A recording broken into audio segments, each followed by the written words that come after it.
Here are the people watching and listening to the speech. That is 1, 2, 3, 4, 5, and 6 under the blanket.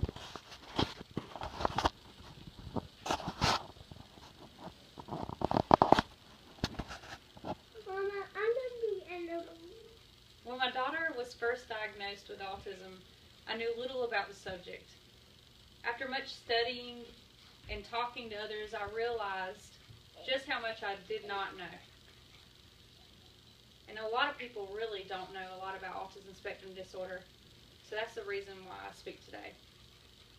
Though awareness is spreading rapidly in recent years, autism spectrum disorder is still a highly misunderstood disability. Being the last day of Autism Awareness Month in April, my goal is to raise awareness on the subject, to inform, to clear up some misconceptions concerning autism. Autism spectrum disorder is a neurodevelopmental condition in which the person is impaired socially and through communication, and they also have restrictive and repetitive patterns of behavior. Autism spectrum disorder varies in severity and affects all intellectual abilities, all social and age groups, and the most recent estimates by the CDC is 1 out of every 68 children by the age of 8 have autism. Boys are more likely than girls, 4 times in fact. There are many misconceptions and stereotypes made about autistic people. For instance, the movie Rain Man, an autistic savant was appearing in that movie, which is rare. Nonverbal and head banging, that's what you usually see. That's another thing that you usually think about whenever people mention autistic people, but that also is not always the case. The truth is, there is a whole spectrum. Autism can range from someone that can't verbalize, can't communicate to someone that is brilliant in mathematics and is very verbal, possibly more wordy or verbal than you or I can ever be. So the question is what causes autism? First thing first is vaccines do not cause autism. They have no credibility. Everything has been taken away in that respect because they found out that there was no way to prove that vaccines can cause autism. In fact, genetics and environmental factors play a great role. They are finding that more and more of the spectrum is linked to the family and the genetics. They learn in a different way. They absorb information in a different way. They respond to their surroundings in a different way.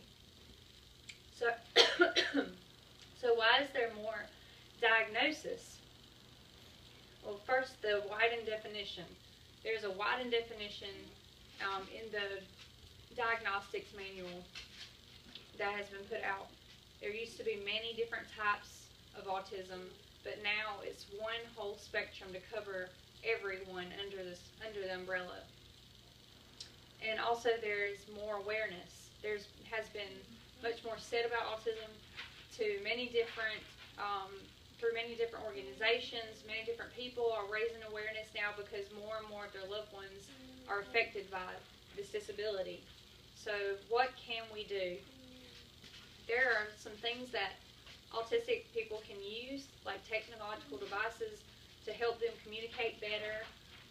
It's easier for them to compute the information better when they use the technical assistance. There's websites that you can go on. Autism Speaks is a great example, and there's many charities that you can give towards.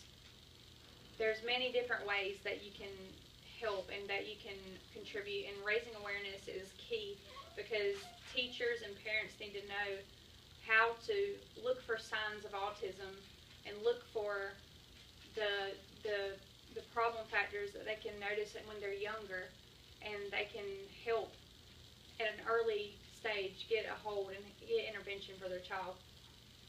So to conclude my speech, I hope that I have brought clarity on the subject of autism. I want people to know more about it, as I want to know more about it, and to help my daughter be the best that she can be. I want to leave you with these words from Temple Grandin. I don't want my thoughts to die with me.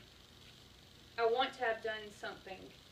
I'm not interested in power or piles of money. I want to leave something behind. I want to make a positive contribution. Know that my life has meaning.